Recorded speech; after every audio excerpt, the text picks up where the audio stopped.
하나님 말씀 함께 보겠습니다. 하나님 말씀은 역대하 34장 8절부터 33절입니다.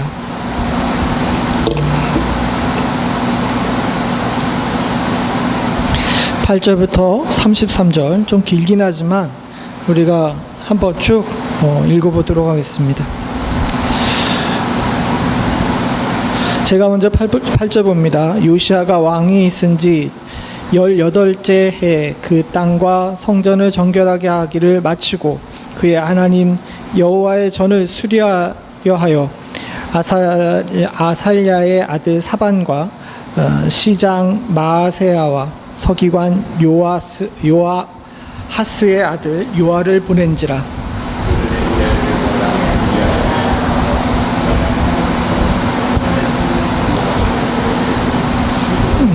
지키는 레위 사람들이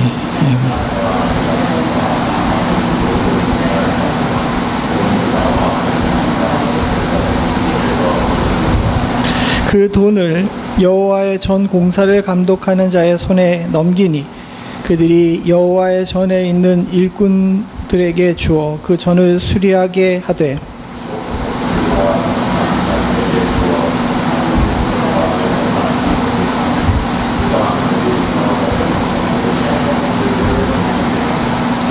그 사람들이 성실하게 그 일을 하니라. 그의 감독들은 레위 사람들 곧 무라리 자손 중 야핫과 오바댜와 그앗 자손 중 스가랴와 무술람이라.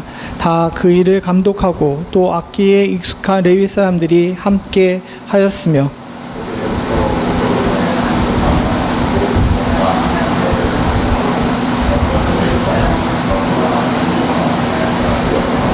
우리가 여호와의 전에 헌금한 돈을 꺼낼 때에 제사장 힐기야가 모세가 전한 여호와의 율법책을 발견하고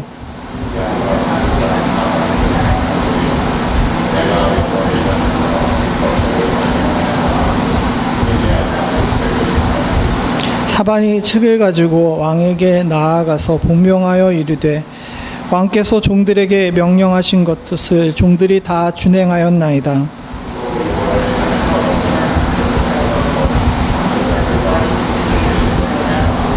서기관 사반이 또 왕에게 아뢰어 이르되 제사장 힐기야가 내게 책을 주더이다 하고 사반이 왕 앞에서 그것을 읽음에 왕이 율법을 말씀을 왕이 힐기야와 사반의 아들 아히감과 미가의 아들 압돈과 서기관 사반과 왕의 시종 아사야에게 명령하여 이르되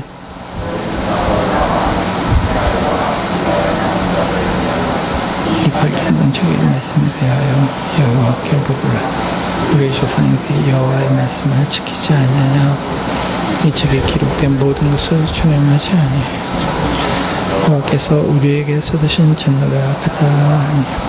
이에 힐기야와 왕이 보낸 사람들이 여선지자 훌다에게 나아가니 그는 하스라의 손자 도카스의 아들로서 예복을 관리하는 살룸의 아내라. 예루살렘 둘째 구역에 살았더라. 그들이 그에게 이 뜻을 전하매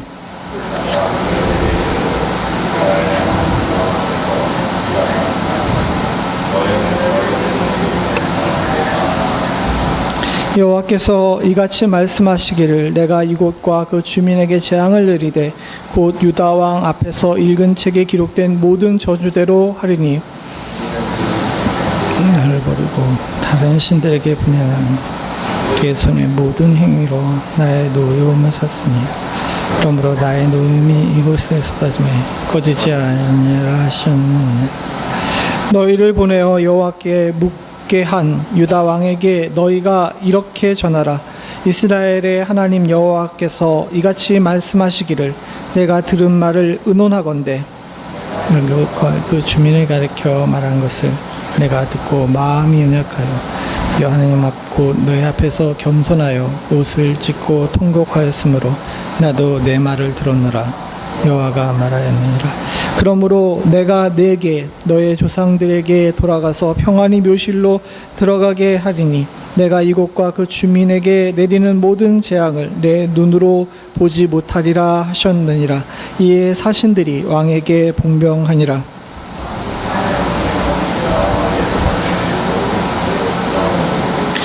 여호와의 전에 올라가매 유다 모든 사람과 예루살렘 주민들과 제사장들과 레위 사람들과 모든 백성이 노소를 막론하고 다 함께 앉으라.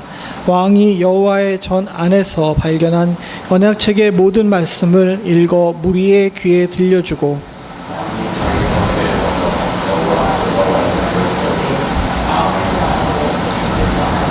여호와께 순종하고 그의 계명과 법도와 율례를 지켜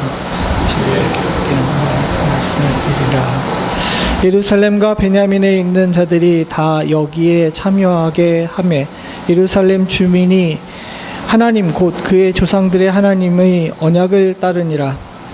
같이 제가 스승에게 속한 모든 땅에서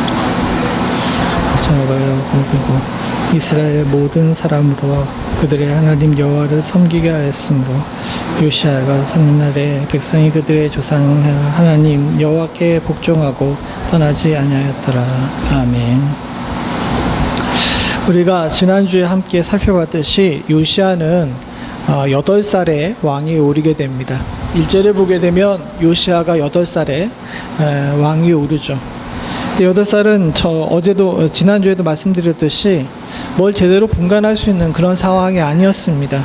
아마도 그랬기 때문에 그의 아버지가 반역으로 죽게 됐었을 때 그 반역자들을 죽인 신하들의 손에 의해서 나라가 통치됐을 겁니다. 근데 시간이 지나면서 요시아가 나이가 들고 어느 정도 그가 사례를 분별할 수 있게 되고 16세 성인이 되었을 때 이제 드디어 본인의 뜻을 펼치게 되죠. 그래서 3절에 보게 되면 아직도 어렸을 때 곧 왕이 쓴 지 8년에 라고 이야기합니다. 8세 더하기 8, 8 더하기 8은 16이잖아요. 근데 여기 아직도 어렸을 때라고 되어 있는데 이제 갓 성인이 됐던 때를 이야기하죠. 전에도 한번 말씀드린 적이 있었는데 저 당시 이스라엘 백성들은 20살 또는 16살이 이제 성인이 되는 때였어요. 그러니까 군대에 가거나 세금을 내는 연령은 20살 정도로 되어 있는데 결혼은 16세 하게끔 그렇게 16부터 허락되게끔 그렇게 되어 있죠. 그래서 조금 복잡하긴 한데 보통 16이 되게 되면 이제 가정을 이룰 수 있는 그런 상황이기 때문에 자신의 주체적인 생각을 표현할 수 있는 그런 때라고 봅니다. 즉 요시아가 8살에 왕이 올랐을 때는 뭔가 스스로 할 수 있는 일이 없었어요. 근데 이제 스스로 뭔가를 판단하고 결정할 수 있는 그때가 됐었을 때, 즉 16이 됐었을 때 그가 그의 조상 하나님을 비로소 찾게 되죠. 비로소 찾은 겁니다. 그 전까지는 요시아가 하나님 여호와를 찾지를 않았어요. 근데 이제 하나님을 비로소 찾게 된 겁니다. 본인의 뜻을 세우고 이제 하나님을 따라서 살겠다라고 이제 마음을 정한 것이죠. 그러고 나서 제12년, 즉 그가 20살이 되어서 완전한 성인이 됐던 그때에 이제 본격적으로 자신이 하고 싶은 일을 하기 시작합니다. 그게 뭐냐 하게 되면 유다와 예루살렘을 정결하게 하는 일을 하게 됩니다. 이 정결하게 하는 것은 이제 모든 우상들을 다 파괴하고 버리는 것이죠. 그래서 지난주에 우리가 살펴봤듯이 요시아가 단순히 예루살렘과 유대뿐만 아니라 과거에 다윗 시대 때 통치했던 모든 지역 12지파의 모든 영역에서 우상을 제하여 버리고 그 우상들을 다시는 회복할 수 없게끔, 왜냐하면 할아버지가 그것들을 다 파괴하고 바깥으로 성 밖으로 던져버렸더니 아버지가 어떻게 했어요? 다시 다 주워와가지고 그것이 다시 섬겼죠. 그러니까 이 요시아가 취한 방법은 그 우상들을 다 가루를 내서 그 우상들을 섬기던 제사장들의 무덤에다 던져버리고 또 그 제단들은 다시는 회복할 수 없게끔 그 제단 위에다가 그 죽은 제사장들의 뼈들을 모아가지고 불태우는 이제 부정하게 만드는 그런 작업들을 해서 다시는 돌아가지 않겠다고 결단하는 행동을 하게 됩니다. 그러고 나서 이제 20살서부터 즉 12년이 됐을 때부터 이 정결 사업을 하게 되는데 워낙 유대 땅과 이스라엘 땅에 우상들이 너무 많은 거예요. 그러니까 한 번에 우상들을 다 제해버리자라고 했을 때 이게 막 하루아침에 되는 일이 아니었습니다. 하루아침에 되는 일이 아니라 그가 12년, 즉 20살이 됐을 때부터 이 일을 시작했는데 언제 끝났냐 하게 되면 오늘 우리가 본 것처럼 18째 되는 일. 그게 12년서부터 18이라 그러게 되면 우리가 또 산수를 잘 하잖아요. 18 빼기 12는 얼마입니까? 네, 6년이죠, 6년. 26살 될 때까지 6년 동안 나라를 정리를 한 거예요. 굉장히 오래 걸렸죠.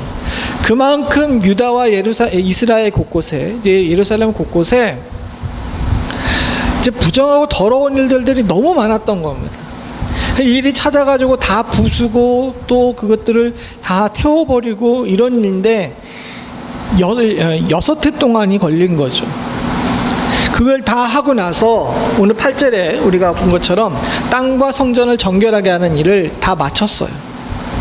성전에도 온갖 더러운 것들이 많았습니다. 할아버지가 한번 크게 우상 숭배하다가 뒤늦게 깨닫고 회개하고 그것을 정리하게 됐는데 아버지가 2년 동안 다시 그 모든 것들을 주워왔을 뿐만 아니라 이전보다 더 악하게 섬겼거든요. 그랬더니 성전이 엉망진창입니다.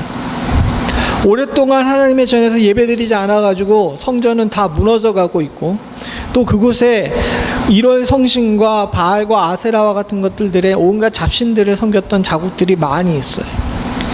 이런 상황 속에서 6년 동안 모든 것들을 정리하고 나서 이제 정리가 다 끝나고 나서 성전을 봤더니 성전꼴이 말이 아닌 겁니다.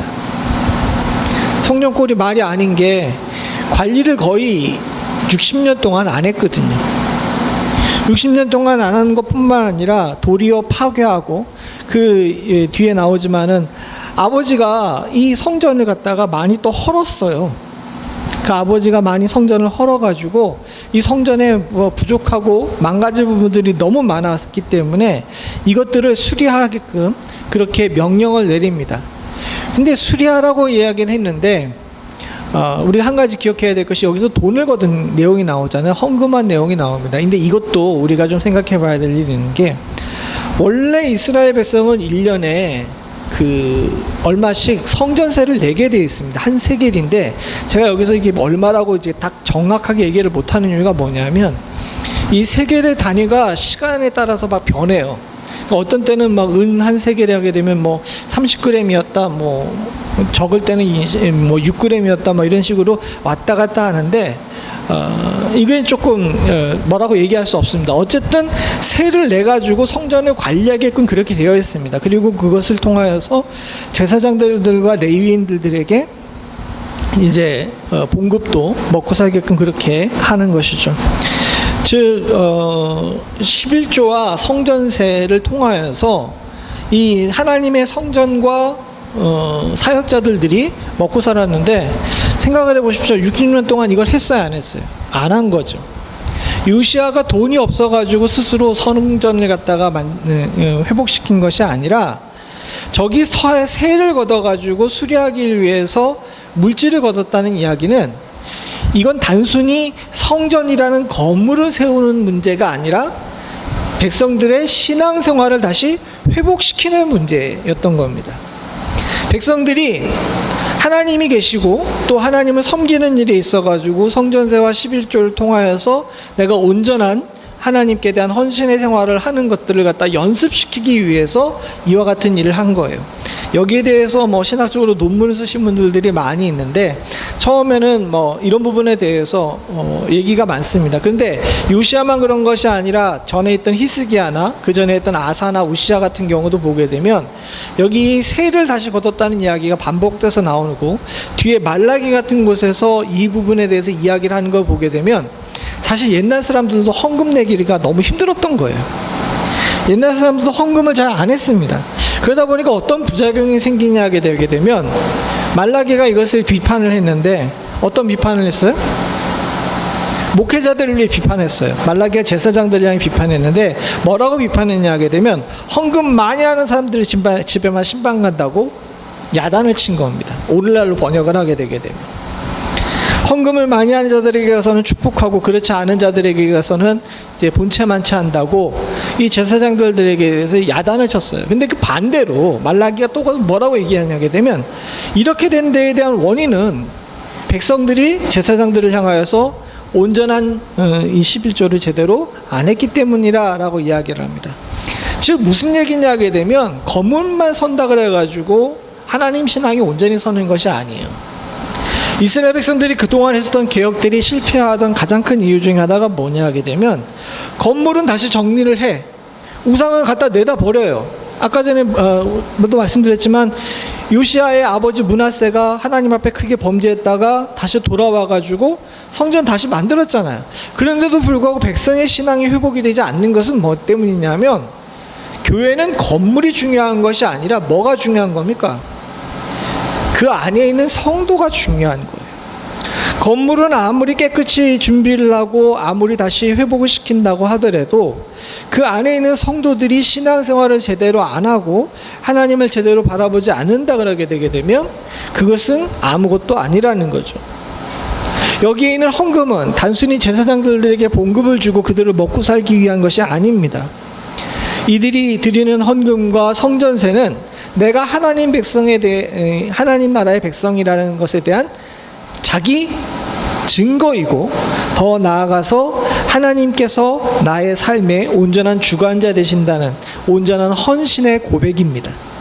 이것이 없게 되게 되면 아무리 성전을 삐까번쩍하게 지은다 그래서 소용이 없어요.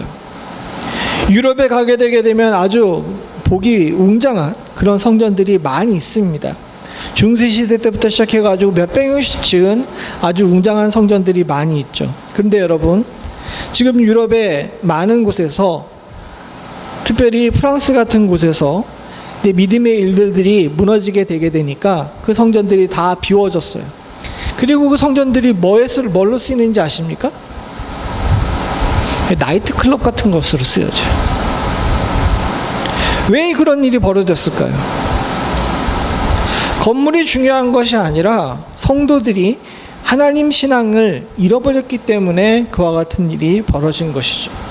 그래서 요시야는 성전을 회복하는 일이 있어서도 백성들에게 헌금을 통하여서, 백성들의 헌신을 통하여서, 백성들의 신앙의 회복을 통하여서 성전이 온전히 회복되기를 바랬던 것입니다. 이런 속에서 성전을 수리하게 돼요. 그래서 많은 사람들이 이 요시야의 회복을 향한 열정에 동참하고 개혁에 동참해서 예루살렘과 유다와 베냐민, 즉 유대 땅에 있었던, 원래 유대 왕국에 있었던 지역뿐만 아니라 구절을 보게 되면 므낫세와 에브라임과 남아있는 모든 이스라엘 사람들조차도 이 헌금에 동참하게 됩니다. 이게 헌금에 단순히 동참했다는 것은 그냥 돈만 냈다는 것이 아닙니다. 왕이 시키니까 돈을 냈다는 것이 아니라 이제는 하나님 온전히 섬기겠습니다 라는 헌신에 고백을 하게 된 거죠. 그러고 나서 이들이 헌금을 한 것으로 가지고 이제 그 성전을 수리하려고 헌금깨를 뒤집었는데, 그 헌금을 모은 이 상자를 갖다 뒤집었는데 거기서 헌금만 나온 것이 아니라 뭐도 나왔어요? 율법책이 같이 나왔습니다. 이 일에 대해서 여기 길게 쓰여져 있는데 우리가 조금 아까 전에 시간이 걸렸지만 읽어보자 그런 이유 중에 하나가 거기 있습니다. 이 율법책에 찾은 일이 왜 중요한 일이냐 이렇게 생각할 수가 있죠. 헌금통을 뒤집었는데 율법책이 나왔어요. 그리고 그 율법책을 가지고 14절에 보니까 무리가 여호와의 전에 헌금한 돈을 꺼낼 때에 제사장 hil기야가 모세가 전한 여호와의 율법책을 발견했다라고 이야기했습니다. 우리가 생각하는 저 헌금함, 저기 우리 교회에 있는 헌금함은 작은데 아마도 그 저때 같은 경우는 원래 이제 그 성전에 있던 헌금함은 뭐 이제 돌로 만들어졌었대요. 나무로 만들어진 것이 아니라 돌로 만들어졌다 그러는데 정확하게 모릅니다. 뭐 돌로 만들어졌다, 노쇠로 만들어졌다, 뭐 여러 가지 의견이 있는데 하여튼간 사람이 함부로 이걸 이렇게 꺼낼 수 있는 그런 덩치나 크기가 아니었던 것 같아요. 그런데 이제 온 이스라엘이 오래간만에 헌금하겠다라고 해가지고 헌금을 하고 성전을 갖다가 수리하겠다고 이제 헌금을 했는데 이걸 꺼내려고 그러니까 아마 그것을 뒤집었던 것 같아요. 뒤집었는데 거기서 뭐가 나온 겁니까? 여호와의 율법책이 나온 거죠. 근데 참 재미있는 표현이 나온 게 여호와의 율법책을 뭐 했다 그럽니까? 발견했다라고 이야기를 해요. 발견이란 단어 자체가 뭐냐면 잃어버렸던 것들을 다시 찾다라는 의미죠. 왜 이랬냐 하게 되면 원래 저 율법책이 있어야 될 자리가 있어요. 신명기 31장에 보게 되면 31장 26절에 이렇게 나와 있습니다. 모세가 여호와의 언약궤를 메는 레위 사람들에게 명령하여 이르되 이 율법책을 가져다가 너희 하나님 여호와의 전 언약궤 곁에 두어 너희에게 증거가 되게 하라 라고 되어 있습니다. 그러니까 원래 율법책이 어디 있어야 되는 겁니까? 저 모세 율법책인데 신명기의 기록에 따르게 되게 되면 그걸 어디다 두라 그랬어요? 언약궤 곁에 두라 그랬죠. 성전이 어떤 모양으로 생겼냐 하게 되면 제가 그림을 넣는다는 걸 깜빡했네요. 성전이 어떤 모양으로 생겼냐면 날일자 모양으로 생겼습니다. 그러니까 위에가 좁은 날일자예요. 그러니까 한문을 안 쓰여가지고 너무 오래됐나?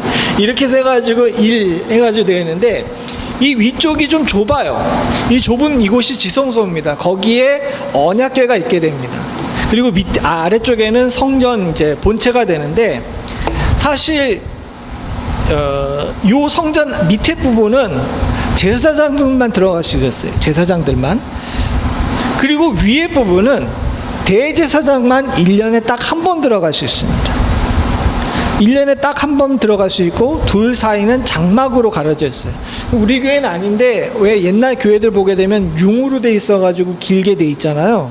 그게 이제 장막을 뜻하는 겁니다. 그래서 중간에 이렇게 갈라져가지고 하얀색으로 되어 있었던 이런 교회들 같은 경우는 이 장막이 예수 그리스도의 부활 때 갈라진 것을 이제 상징하기 위해서 그렇게 한 건데 이 장막으로 이제 둘이 분리가 되어 있는 거죠. 즉 다르게 얘기하게 되면 성전이란 모양 자체가 그냥 직사각형이에요. 위아래로 긴 직사각형인데 중간에 천으로 가려놓고 뒤쪽에 이제 언약궤와 율법책을 갖다 놓은 겁니다. 근데 문제가 생겼어요. 그 전에 있었던 악한왕들이 얼마나 심하게 하나님 신앙을 핍박했는지 이 율법책을 그대로 거기다 놔두게 되면 이것이 분실되거나 파괴될 것 같으니까 아마도 그 율법책을 손을 댈 수 있는 대제사장 중에 하나가 이것을 숨긴다고 아까 말씀드린 그 커다란 덩어리 함부로 움직일 수 없는 이 헌금통에다가 그걸 집어넣어 버린 것 같습니다. 그만큼 이 하나님 믿는 신앙을 갖다가 왕들이 핍박을 한 거예요. 지성소는 대제사장만 들어갈 수 있는 거룩한 곳입니다. 그런데도 불구하고 그곳에 있는 율법책을 걱정할 정도로 이스라엘 백성들이 많이 타락을 했던 거죠. 그런데 그곳에서 사라져버렸던 율법책이 이스라엘 백성들의 헌신을 통하여 드리는 헌금 가운데 발견됐다는 것은 우리들에게 많은 생각을 하게 합니다. 사실 그렇습니다. 사랑하는 성도님들, 믿는 자들이 하나님의 말씀을 듣는다 그러는데 오늘 수요예배 나오신 분들은 안 그렇지만 그냥 일주일에 한 번 주일날 예배 드리는 것으로 만족하시는 분들이 참 많잖아요. 그리고 나서 일주일 동안 세상에 나가서 세상대로 마음대로 삽니다.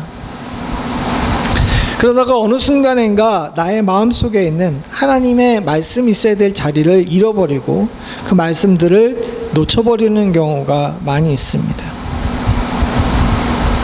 절대로 잃어버리지 말아야 되고 절대로 손대지 말아야 될 그 귀하고 소중한 것들을 우리의 삶 속에서 잃어버리고 놓쳐버리고 또 숨겨져 버리게 되는 경우가 너무 많이 있죠.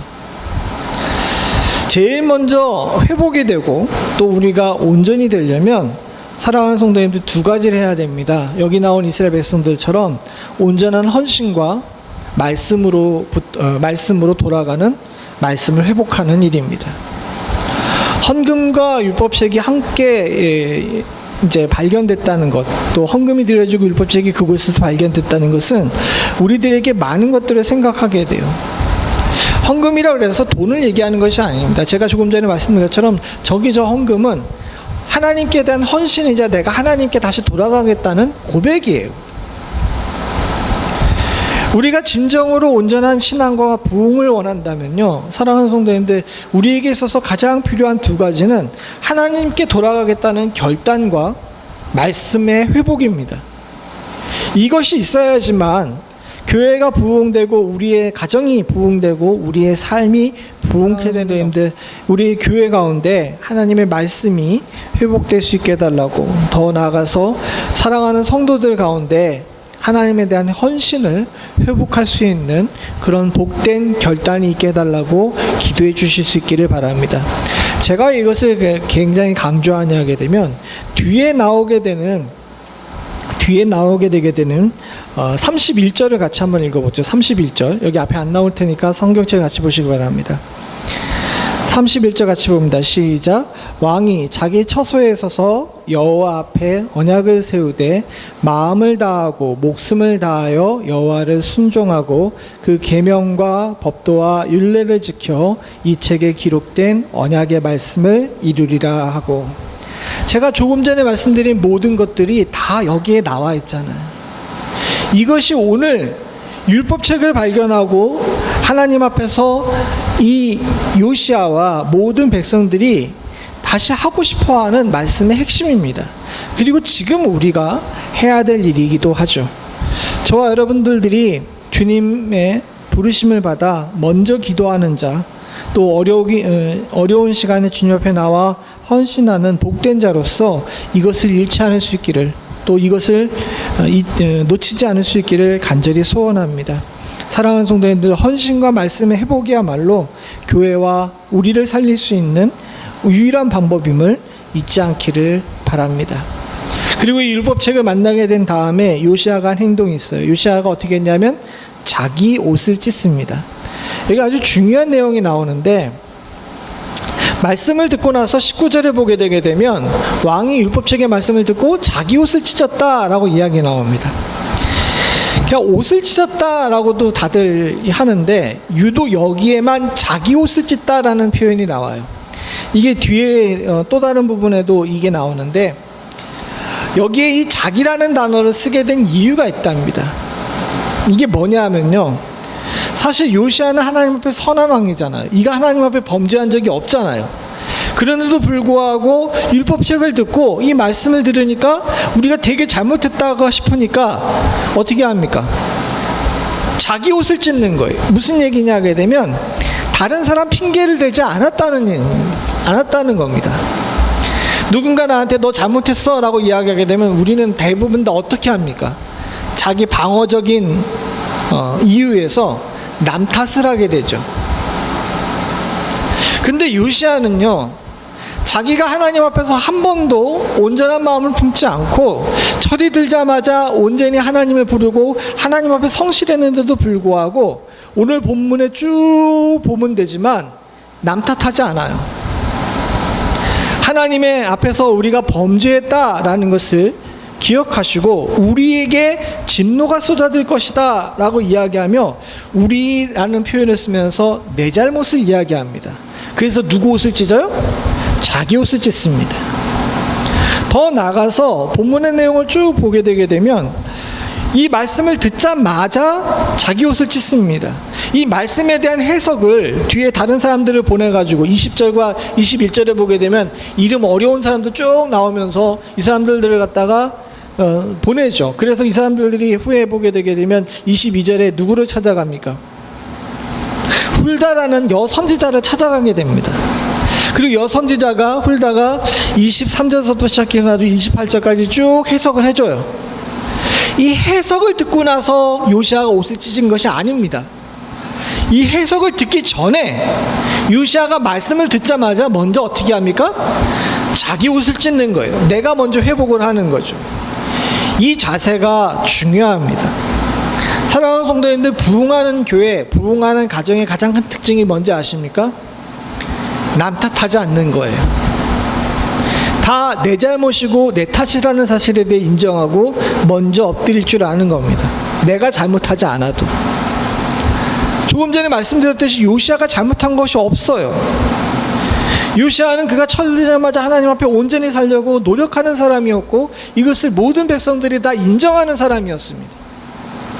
그럼에도 불구하고 누가 당신 잘못했습니다라고 이야기하지 않고 어떤 벌을 받을 것입니다라고 이야기하지 않고 그저 말씀만 읽어내도 불구하고 왕은 율법을 말씀을 듣자 곧이라고 이야기하면서 듣자마자 자기 스스로 회개한 것입니다. 목회자는 성도의 탓을, 성도들은 목회자와 다른 성도들의 탓을 하는 것이 오늘날 교회의 세태라고 이야기합니다. 그러나 사랑하는 성도님들, 저와 여러분들은 다 내 탓입니다. 내가 잘못했습니다. 말씀이 들어올 때마다, 말씀을 읽을 때마다 먼저 내가 회개할 줄 아는 지혜가 있을 수 있기를 간절히 소원합니다. 후에도 보게 되면 34절부터 35절까지 요시아에 관한 이야기가 쭉 나오는데, 여기뿐만 아니라 열왕기 하 22장에도 요시아에 관한 이야기가 쭉 나오거든요. 요시아가 한 번도 자기 조상 탓 안 해요. 그리고 다른 사람 탓 안 합니다. 다 뭐라 그러냐 하게 되면 우리의 잘못이라고, 나의 잘못이라는 표현을 씁니다. 그래서 요시아는요, 이스라엘 백성들, 유다의 백성들, 유다 왕들 중에서 가장 지극히 선한 왕이라고 평가받는 이유 중에 하나가 뭐냐면, 요시아는 항상 회개하는 왕이었기 때문에 그래요. 그리고 그 회개하는 왕 밑에서 나라가 부흥할 수 있는 축복이 있었는 줄로 믿습니다. 사랑하는 성도님들, 배우자 탓하기 쉽죠. 부모 탓하기 쉽습니다. 또 자녀 탓하기도 쉽습니다. 그러나 그 쉬운 길은 함께 망하는 길이라는 사실을 우리가 반드시 기억해야 될 줄로 믿습니다. 가장 어려운 것은 내 잘못이라고 시인하는 것입니다. 그리고 내 잘못이라고 시인하는 자를 통하여서 하나님께서 은혜와 축복을 허락하시는 줄로 믿습니다. 저는 종종 한국의 뉴스를 보게 됩니다. 요즘 미국 뉴스도 그렇고 한국 뉴스도 보게 되게 되면 정치 이야기 나올 때마다 한결같이 발견하는 사람이 있어요. 한국도 그렇고 미국도 청문회가 있어가지고 청문회 같은 거 하게 되면 청문회에서 의원들이 질문을 하죠. 청문회 증인들한테. 그럼 그 질문하는 의원, 받는 사람들이 주로 하는 대답이 뭡니까? 이게 다들 살기에 바쁘셔가지고 뉴스를 안 보셔서 모르시는구나. 동일하게 30년 전에도 40년 전에도 20년 전에 10년 전에 동일하게 하는 것이 있습니다. 생각이 안 납니다. 내일이 아닙니다. 그건 어떤 사람이 한 것입니다. 이 세 가지예요. 생각이 안 납니다. 그건 제 일이 아닙니다. 그건 다른 사람이 한 일입니다. 그 얘기를 들을 때마다 많은 사람들이 정치인들과 그 관리들을 유혹합니다. 근데 여러분, 그 사람들 욕할 일이 아닙니다. 돌이켜보게 되게 되면 하나님 앞에서도 우리가 똑같이 이야기합니다. 왜 너희 집이, 너희 교회가, 너의 삶이 이렇게 됐냐라고 이야기하게 되면 우린 뭐라고 대답합니까? 잘 모르겠는데요. 이게 내 일이었어요? 그건 옆에 있는 사람 탓입니다 라고 이야기하죠.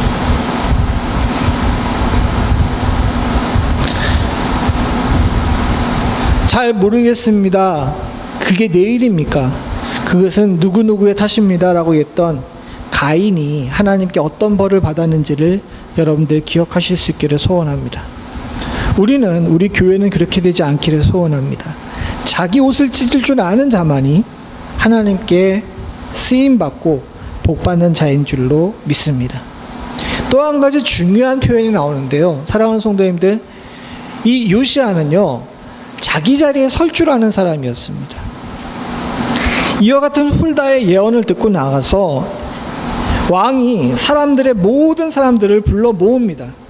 그래서 남녀노소들이 이렇게 다 함께 불림을 받아가지고 모이죠. 그런데 이렇게 30절에 전에 올라가가지고 유다 모든 사람들과 예루살렘 주민들과 제사장들과 레위인 사람들과 모든 백성이 노소를 막론하고 다 함께 한지라라고 이야기하면서 그 자리에서 왕이 말씀을 읽습니다. 왕이 여호와의 전에서 발견한 언약책의 모든 말씀을 읽어 무리의 귀에 들려줬다라고 이야기를 해요. 모든 사람들이 들었습니다. 그 다음에 어떻게 됐냐 하면요, 31절에 보게 되게 되면 왕이 자기 처소에 서서라는 표현이 나와요. 아까 전에 나왔던 자기 옷과 연관되어 있는 단어입니다. 자기 옷과 연관되어 있는 거예요. 왜냐하면 여기 자기라는 표현을 다른 데 잘 안 쓰거든요. 근데 여기서 자기 옷과 자기 처소라는 표현을 갖다가 써가지고 이게 히브리적 대꾸를 이룬 겁니다. 그만큼 강조한 거죠. 자기 옷을 찢어가지고 자기 스스로 회복했다는 것을 이야기하고 나서 이 자기 처소에 섰다라는 표현을 씁니다. 이걸 제가 왜 얘기하게 되냐면요, 이걸 사실 그 문맥에 맞게 번역을 하게 되게 되면요, 저렇게 자기 처소라는 표현을 쓰면 안 돼요. 표준 세번역이 사실은 번역이 훨씬 부드럽게 되는데 뭐라고 되냐면 왕은 자기 자리에 서서라고 했어요. 저기에 더 맞는 말입니다. 자기 처소에 서라는 분들 자기 자리에 서서라는 표현을 쓰죠. 그런데 공동 번역에서는 저걸 더 의역했어요. 왕의 자리가 어디냐는 거죠. 그 자리가 어디냐 하게 되면 31절 공동 번역에 어떻게 되냐면 그런 후에 기둥이 있는 대로 올라가서라고 표현합니다. 그 얘기는 뭐냐 하게 되면 백성들을 다 모았잖아요. 백성들을 다 모았으니까 왕이 말씀을 읽습니다. 그러고 나가지고 왕이 뭔가를 선포할 때 쓰는 뭐 이제 그 기둥이 있었던 것 같아요. 이걸 뭐 해석에 따라 그러는데, 왜 유럽의 왕들들 같은 경우는 왕이 세습한 다음에 그 궁전의 발코니 같은 데 서가지고 이렇게 손을 들잖아요. 이제 그런 습성이라 그러는데, 저때 이제 근동의 왕들들 같은 경우는 그 왕궁 앞에 이제 커다란 기둥이 있어가지고 그 기둥 꼭대기에 올라가가지고 왕이 뭔가를 선포한답니다. 그걸 여기 자기 자리라고 또 자기 처소라고 표현한 거예요. 그래서 처소라는 표현보다는 자기 자리라는 표현이 더 맞다는 거죠. 자기 자리에 섰다는 건 뭐냐면 이 자리가 공식적인 자리이자 법을 선포하는 자리이고 왕 스스로가 지키겠다고 약속하는 자리라는 겁니다. 이게 중요해요. 아까 전에 자기 옷을 찢어가지고 자기 스스로 회개했다는 표현을 썼는데, 또한 동시에 너희만 지켜라 그런 것이 아닙니다. 먼저 내가 마음과 목숨을 바쳐서 계명과 법도와 율례를 지킬 것에 대한 선언을 하면서 백성들에게 이 일은 공식적인 법률이자 내가 지킬 일이고 당신들도 지킬 일입니다 라고 선포를 한 거예요. 즉 스스로 모범을 보인 겁니다. 이 일이 중요해요. 아까 앞에 나와 있는 말씀들을 쭉 읽어보셔서 알겠지만은 훌단을 통해서 하나님께서 약속하십니다. 너희가 벌을 받을 거다. 그런데 요시야는 하나님 앞에서 열심히 행한 것을 내가 알기 때문에, 여기 27절에 보게 되면 듣고 마음이 연약하여 여호와 곧 내 앞에서 겸손하여 옷을 찢고 통곡하였으므로 나도 내 말을 들었노라 라고 이야기하면서 요시야가 말을 듣고 하나님 앞에 회개했던 것을 들으시고 요시야는 벌받지 않을 거라고 얘기했단 말입니다. 그죠? 그럼 요시야는 면죄부를 얻은 거예요. 그런데 요시야가 먼저 솔선수범해가지고 자기는 면죄부를 얻었음에도 불구하고 자기 자리, 공식적인 자리에 서가지고 내가 모범을 볼 테니까 온 나라가 함께 하나님 말씀대로 살자라고 선포를 하는 겁니다. 사랑하는 성도님들, 이게 성도의 자세입니다. 저와 여러분들은 하나님의 말씀대로 사시는 분들인 줄로 믿습니다. 하나님께서 여러분들에게는 여러분들의 겸손한 마음과 연약한 마음의 중심을 보시고 주께서 여러분들을 구원하시고 복 주실 줄로 믿습니다. 그럼 끝이에요? 나만 잘 되면 돼요? 이게 아니라는 거죠. 사랑하는 성도님들, 먼저 믿은 자에게는 자기 자리가 있습니다. 그 자기 자리가 무엇입니까? 우리가 가정에서, 직장에서, 교회에서 다른 사람들 앞에 서서 증거해야 될 말씀과 행동의 지침이 필요한 줄로 믿습니다. 역대하 34장은 역사의 한 장면을 기록한 것이라고 할 수 있습니다. 그런데 열왕기의 내용보다 훨씬 더 길게 이 내용들을 쭉 쓴 이유는 뭘까요? 이것은 단순히 요시야라는 선한 왕이 하나님 앞에서 선하게 행했다는 것을 우리들에게 말해주기 위해서 그런 것이 아닙니다. 저와 여러분들이 보고 배워야 되기 때문에 그러는 거예요. 헌신을 통해 말씀을 발견하고 그 가운데서 스스로 남 탓 안 하고 자기 옷을 찢으며 회개할 줄 아는 자세, 그리고 이미 내가 구원 얻었다 할지라도 거기에 만족하지 않고 하나님께서 내게 허락하신 자기 자리에 서서 다른 사람을 향해서 언약을 선포하고 말씀을 증거할 줄 아는 성도, 바로 그런 성도를 주께서 오늘 우리 가운데 찾으시는 줄로 믿습니다. 사랑하는 성도님들, 이와 같이 할 때 주께서 우리의 삶에 주시는 은혜가 바라고 소원하기는, 저도 그렇고 여러분들도 그렇고 두 번째까지는 어느 정도 하는 것 같은데 세 번째가 쉽지가 않아요. 자기 옷 찢는 거 나이 먹으니까 조금씩 되더라고요. 어렸을 때, 젊었을 때는 남 탓 많이 하고 내가 잘못이 아니라 다 다른 사람 잘못인 것처럼 느껴지지만, 요즘 들어서 제가 나이 먹고 여성 호르몬이 많아서 그런지 뭔가 벌어지게 되면 다 내 잘못인 것 같아요. 성도들이 아파도 다 내 잘못인 것 같고, 성도들이 어떤 잘못된다는 이야기들이 들려오게 되면 내 기도가 부족한 것 같아가지고, 또 가정에서 일어나는 일들도 다 제 잘못인 것 같습니다. 호르몬 문제 때문인지 신앙이 성장해서 그런 건지는 잘 모르겠지만 두 번째까지는 우리가 어느 정도 돼요. 그런데 세 번째가 문제입니다. 세상이 너무 혼란스럽고 또 내 삶의 중심을 놓쳐서 그런지 자기 자리에 서서 하나님 앞에 또 세상 앞에서 바르게 살겠다라고 이야기할 수 있는 그런 용기와 힘이 부족하지 않은지 돌아보게 됩니다. 소원하기는 저도 더 성숙을 이루고 사랑하는 성도들도 더 성숙을 이뤄서 자기 자리에 서서 말씀을 선포할 줄 아는 이 요시아와 같은 결단과 용기가 있을 수 있기를 간절히 소원합니다. 그와 같이 될 때에 주께서 우리에게 요시아에게 허락했던 것과 같은 겸손한 마음과 연약한 마음을 들으시고 주시는 하나님의 복이 우리 가운데도 임하게 될 줄로 믿습니다. 같이 기도하시겠습니다. 하나님 아버지, 우리의 신앙의 선배 요시아를 통해서 믿음의 성숙이 무엇인지, 믿음이 자라나는 것이 무엇인지, 그리고 우리가 어떤 결단 속에 살아야 되는지를 알게 하심을 감사드립니다. 하나님, 헌신과 말씀이 다시 세워지는 우리의 인생 될 수 있도록 주여 도와주시옵고, 다른 사람 탓하거나 누군가를 향해서 뭔가를 요구하거나 비난하기보다는 먼저 자기 옷을 찢을 줄 아는 요시아의 지혜를 배울 수 있는 축복을 저희들에게 허락하여 주시옵소서.